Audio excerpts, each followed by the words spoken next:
मित्राणि नमो नमः। अद्य वयं गङ्गाव्याकरणपुस्तकस्य माध्यमेन स्वकीय यूट्यूब चैनल उपरि अनुवाद विषयकम् अध्ययनं कुर्मः। आज हम सभी कारक आधारित अनुवाद के विषय में जानेंगे कि किस विभक्ति किस कारक के लिए हमें किन शब्दों में, वाक्य के किस शब्द में किस प्रकार का विभक्ति परिवर्तन करना होता है जिससे हमारा वाक्य शुद्ध हो सके। तो आइए हम सभी प्रारंभ करते हैं अनुवाद। सर्वप्रथम प्रथमा विभक्ति सूत्र है स्वतंत्र कर्ता, अर्थात किसी भी कार्य को करने वाला व्यक्ति कार्य को करने के लिए स्वतंत्र होता है। जैसे रामः विद्यालयं गच्छति, राम विद्यालय जाने के लिए भी स्वतंत्र है। और यदि हम ना का प्रयोग करें तो रामः विद्यालयं न गच्छति, अर्थात राम विद्यालय नहीं जाता है। तो दोनों प्रकार से क्रिया अर्थात गच्छति क्रिया को करने वाला राम स्वतंत्र है, अतः कर्ता स्वतंत्र कहा जाता है। अनुवाद हम सभी क्रमशः देखेंगे। जैसे रामः विद्यालयं गच्छति, राम विद्यालय जाता है। सः विद्यालयं गच्छति, यहाँ पर सर्वनाम शब्द का प्रयोग किया गया है, राम के स्थान पर सः अर्थात वह विद्यालय जाता है। और यदि हम स्वयं के लिए वाक्य प्रयोग करते हैं तो अहम विद्यालयं गच्छामि, यहाँ पर पूर्व के दो शब्दों में, दो वाक्यों में आपको प्रथम पुरुष एक वचन का प्रयोग मिलता है और अंतिम अहम के साथ पुल्लिंग में अथवा स्त्रीलिंग दोनों में उत्तम पुरुष का प्रयोग किया जाता है। अहम विद्यालयं गच्छामि, मैं विद्यालय जाता हूँ। इसी प्रकार यदि स्त्रीलिंग में देखें तो सीता विद्यालयं गच्छति, सीता कुत्र गच्छति, सीता विद्यालयं गच्छति। का गच्छति, यहाँ पर प्रश्न है कि कौन विद्यालय जाता है, तो सीता विद्यालय जाती है। सा विद्यालयं गच्छति, वह विद्यालय जाती है। यदि कोई स्त्री या बालिका स्वयं के विषय में बताएगी तो अहम विद्यालयं गच्छामि पुल्लिंग के समान ही रहेगा, किंतु यहाँ मैं विद्यालय जाता हूँ ऐसा अर्थ प्रकट होगा। इसी प्रकार नपुंसक लिंग में भी कर्ता स्वतंत्र होता है, यथा जैसे बसयानम विद्यालयं गच्छति, बस विद्यालय जाती है, अर्थात बस विद्यालय या अन्यत्र कहीं भी जाने के लिए स्वतंत्र है। यहाँ पर विरोधाभास भी ज्ञात हो सकता है कि बस स्वयं तो चलती नहीं है, स्वयं का विवेक नहीं है उसका, किंतु यान चालक को बस के साथ ही समायोजित किया जाता है, इसलिए बस यानम विद्यालयं गच्छति, बस विद्यालय जाती है। तत् यानम विद्यालयं गच्छति, वह गाड़ी विद्यालय जाती है। तो यहाँ हम सभी ने ये देख लिया है कि कर्ता में प्रथमा विभक्ति होती है। तो आगे हम सभी कुछ उदाहरण स्वयं अभ्यास करेंगे। जैसे राम के स्थान पर हम किसी भी व्यक्ति का नाम ले सकते हैं, स्त्रीलिंग में भी रमः, रामः, रमेशः, सुरेशः, गोपालः, कृष्णः। रामः कार्यालयं गच्छति, रामः अयोध्यां गच्छति। इसी प्रकार से यदि परिवर्तन करें तो अहम वाटिकां गच्छामि, अहम देहलीं गच्छामि, अहम गृहं गच्छामि। तो हमें लगता है कि सामान्य वाक्य प्रयोग के माध्यम से हम सभी स्वतंत्र कर्ता अर्थात इस कर्ता के विषय में, जैसे यहाँ राम और अहम दिया हुआ है और पूर्व की स्लाइड में हमने देखा कि लाल रंग से जो शब्द लिखे हुए हैं वे सभी प्रथमा विभक्ति के शब्द हैं और वे सभी स्वतंत्र कर्ता के रूप में जाने जाते हैं। इसी प्रकार द्वितीय विभक्ति की बात करें तो कर्तुरीप्सितम कर्म, अर्थात कर्ता को जो काम करना इप्सित हो, जिसको कर्ता अवश्य करना चाहता हो, उस क्रिया का लक्ष्य जो हो, अर्थात कर्ता का और क्रिया का लक्ष्य जो होता है उसकी द्वितीय विभक्ति हो जाती है। जैसे पूर्व के उदाहरणों में ही थोड़ा परिवर्तन किया गया है। रामः गच्छति, यदि हम इन दो शब्दों की बात करें तो राम जाता है, प्रश्न उत्पन्न होता है रामः कुत्र गच्छति, तो विद्यालयं गच्छति, राम विद्यालय जाना चाहता है और गच्छति क्रिया का लक्ष्य भी विद्यालय है, इसलिए यहाँ पर विद्यालयम इसकी द्वितीय विभक्ति हो गई है। इसी प्रकार सह विद्यालयम गच्छति, वह विद्यालय जाता है। अहम विद्यालयम गच्छामि, मैं विद्यालय जाता हूँ। स्त्रीलिंग में भी समान रूप से सीता विद्यालयम गच्छति। यदि हम सीता और गच्छति या सीता खादति की बात करें, गच्छति को हटा दीजिए, एक मिनट कल्पना कीजिए कि गच्छति के स्थान पर खादति है, तो यदि सीता खादति लिखा हो तो सीता क्या खा रही है, यह प्रश्न उत्पन्न होता है। तो जो भी खाने की क्रिया जिसका लक्ष्य जो फल होगा या भोजन होगा, उसकी द्वितीय विभक्ति हो जाएगी। इसी प्रकार से सा विद्यालयम गच्छति, सा अर्थात वह विद्यालय जाती है। अहम विद्यालयम गच्छामि, मैं विद्यालय जाती हूँ। यहाँ पर हम क्रिया में परिवर्तन करके भी वाक्य बना सकते हैं। जैसे सीता गृहं गच्छति, सा आपणं गच्छति, अहम वित्तकोशं गच्छामि अर्थात बैंक जाती हूँ। बसयानम विद्यालयम गच्छति पूर्व की भांति ही है। इस बस का लक्ष्य विद्यालय है और गच्छति क्रिया भी विद्यालय के लिए हो रही है, इसलिए विद्यालय की द्वितीया हो गई है। यहाँ भी ततयानम विद्यालयम गच्छति, वह गाड़ी विद्यालय जाती है, तो उस गाड़ी का लक्ष्य भी विद्यालय है और क्रिया भी विद्यालय जाने के लिए ही की जा रही है, इसलिए इन दोनों की द्वितीय विभक्ति हो गई है। आगे चलते हैं। इसी आधार पर हम सभी कुछ परिवर्तन करेंगे। यहाँ पर कार्यालय, अयोध्या, वाटिका, देहली, गृहम पूर्व की भांति लिखा हुआ है, तो रामः कार्यालय गच्छति, यह अशुद्ध है। यहाँ पर कार्यालय की द्वितीय हो जाएगी, रामः कार्यालयम गच्छति, अहम कार्यालयम गच्छामि। इसी प्रकार से रामः अयोध्याम गच्छति, अहम अयोध्याम गच्छामि। रामः वाटिकाम गच्छति, अहम वाटिकाम गच्छामि। हम सभी परिवर्तन कर सकते हैं। तृतीय विभक्ति सूत्र है कर्तृकर्णयोस् तृतीया, अर्थात कर्ता के द्वारा जो क्रिया संपादित की जा रही है, उस क्रिया को करने के लिए जो साधन प्रयुक्त होता है, उस साधन की तृतीय विभक्ति हो जाती है। जैसे रामः विद्यालयम गच्छति, हमने देखा है राम विद्यालय जाता है, लेकिन राम विद्यालय जाने के लिए किस साधन का प्रयोग करता है, तो यहाँ यानम, तो यानम शब्द की तृतीय विभक्ति हो गई है, यानेन विद्यालयम गच्छति। यदि हम कारक चिन्ह को देखें तो से, करण से, यहाँ पर चिन्ह दिखाई देगा हमें कारक चिन्ह। राम गाड़ी से विद्यालय जाता है, सह यानेन विद्यालयम गच्छति, वह गाड़ी से विद्यालय जाता है। अहम यानेन विद्यालयम गच्छामि, मैं गाड़ी से विद्यालय जाता हूँ। यहाँ आप सभी को समान रूप के शब्द और वाक्य इसलिए दिए गए हैं कि आपको समझने में सुविधा हो। इसी प्रकार यदि हम स्त्रीलिंग में चले तो रमा यानेन विद्यालयम गच्छति, रमा गाड़ी से विद्यालय जाती है। इसी प्रकार से सारे उदाहरण हम सभी स्वयं कर सकते हैं। पुनश्च तृतीय विभक्ति यानम चलति, गाड़ी चलती है, लेकिन किस चीज से चलती है, तो तैलेन चलती, तेल से चलती है। वायुयानम चलति, वायुयान चलता है, लेकिन किस चीज से, वायु वेगेन चलति, वायु वेग से चलता है। तो यहाँ पर इन दोनों की जो क्रिया है, उस क्रिया के लिए सहायक है वायु वेग और तेल।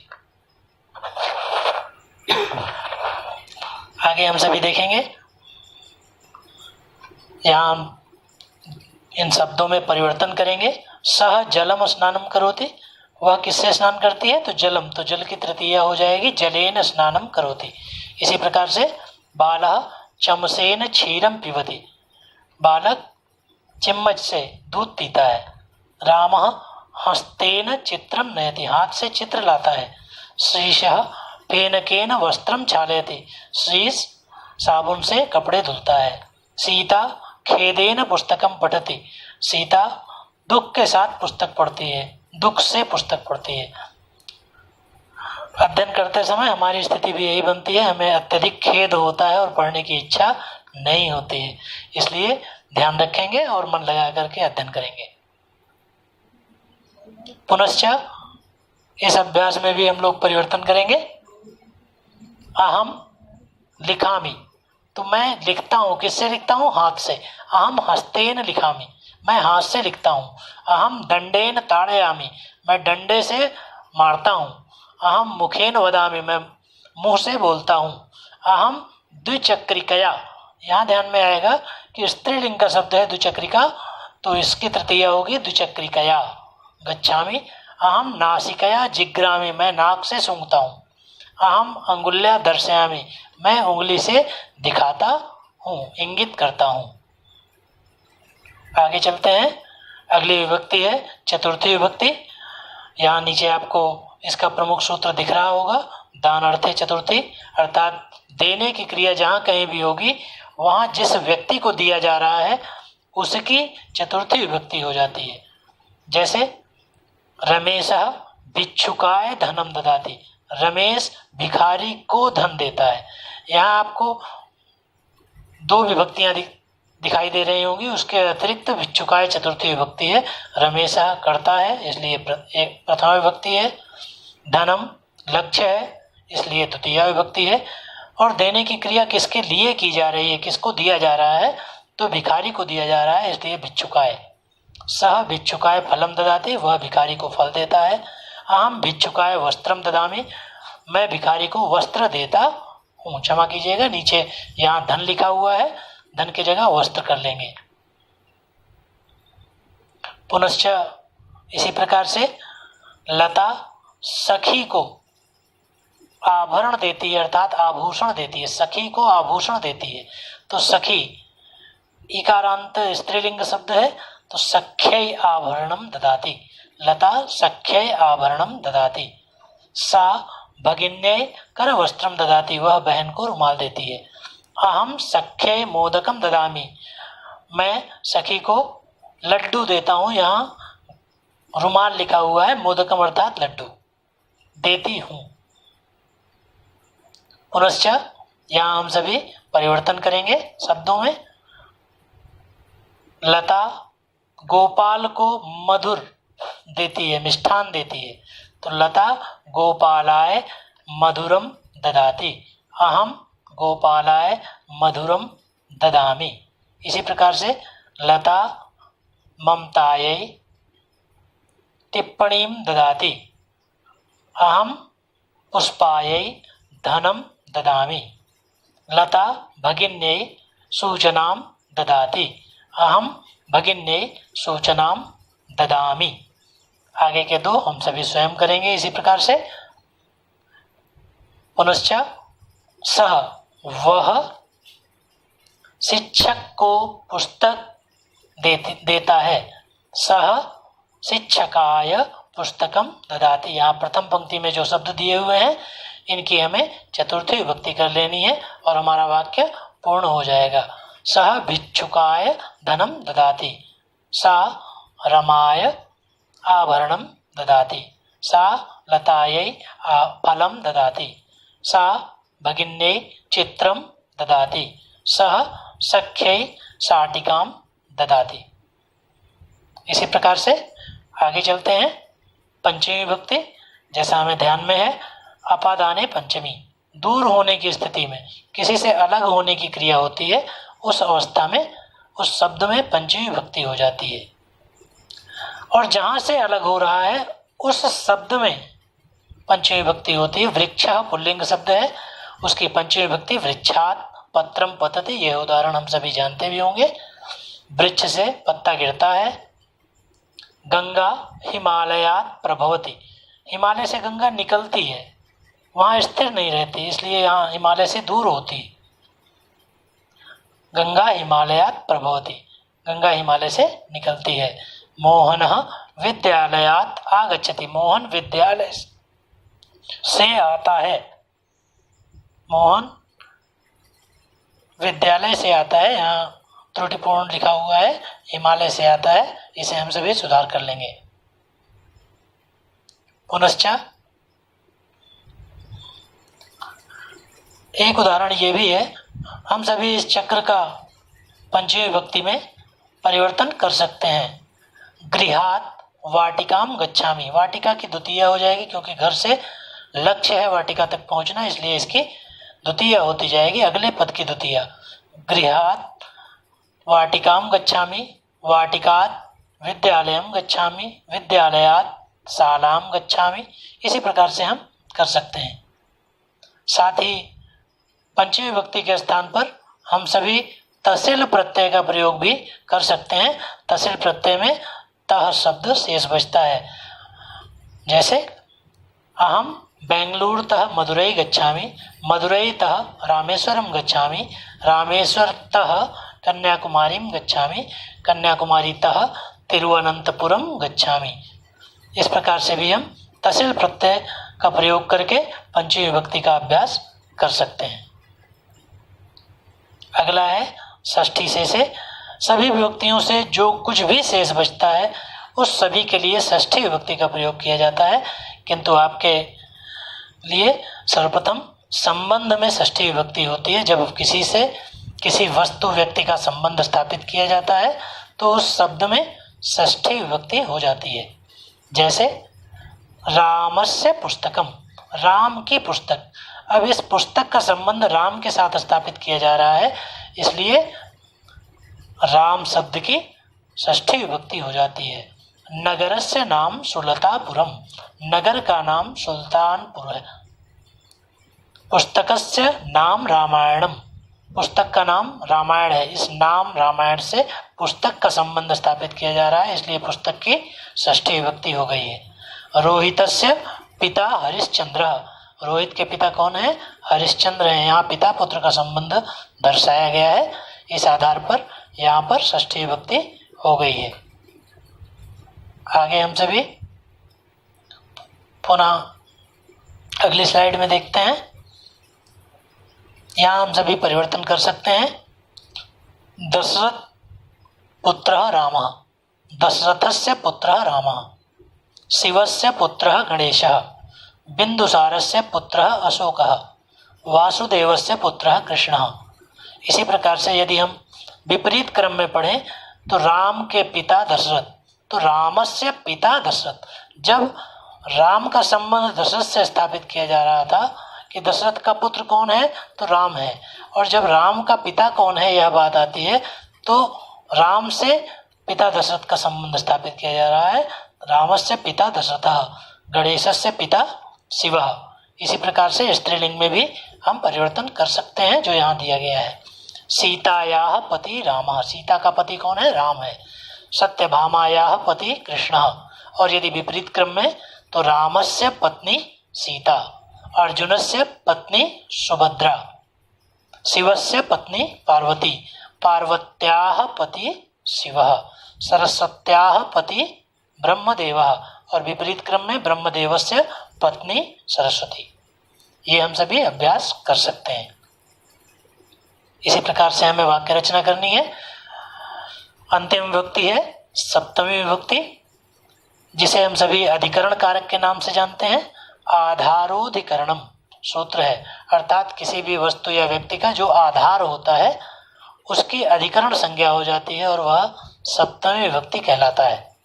जैसे हाथ में पुस्तक है, तो पुस्तक कहाँ पर स्थित है? हाथ में। तो इस पुस्तक का आधार हाथ होने के कारण से हस्ता शब्द की सप्तमी विभक्ति हो गई है। हस्ते पुस्तकम अस्ति।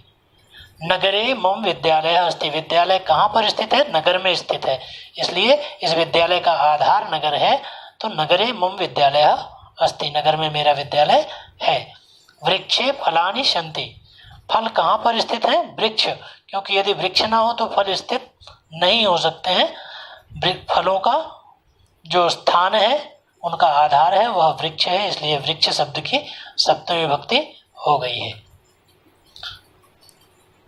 वृक्षे फलानि सन्ति, वृक्ष में फल है। यहाँ परिवर्तन करना है।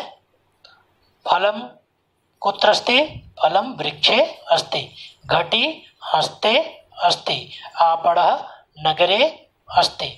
वृक्षः वने अस्ति। जलम चषके अर्थात ग्लास में अस्ति है। तो यहाँ द्वितीय पंक्ति जो यहाँ दी हुई है इसकी हमें सप्तमी विभक्ति कर लेनी है। हमारा साधारण वाक्य सप्तमी विभक्ति का बन जाएगा।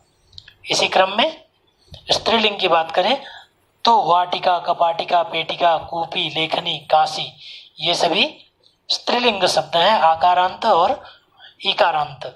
तो पुष्पम वाटिकायाम अस्ति, आभरणम कपाटिकायाम अस्ति, वस्तु पेटिकायाम अस्ति, औषधम कूप्याम अर्थात बोतल में, औषधि कहाँ है, बोतल में, औषधम कूप्याम अस्ति।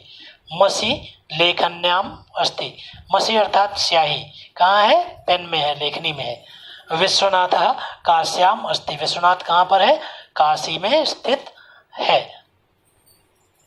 इसी प्रकार से हम अनेक वाक्य बना सकते हैं। धन्यवाद। ये सातों विभक्तियां हम सभी ने क्रमशः देखी और इनके आधार पर हमें वाक्य रचना करनी है, सरल वाक्य रचना। यदि आप सभी को और विस्तार में द्विवचन और बहुवचन के बारे में भी जानकारी चाहिए, आज हम सभी ने सभी विभक्तियों के एक वचन प्रथमा से सप्तमी तक के वाक्य रचना का अभ्यास किया। आगे हम सभी द्विवचन और बहुवचन का अभ्यास करेंगे। तो मित्रों, देखते रहिए मेरा YouTube चैनल, सब्सक्राइब कीजिए अशोक कुमार मिश्र नाम से YouTube चैनल को। धन्यवाद। पुनर्मिल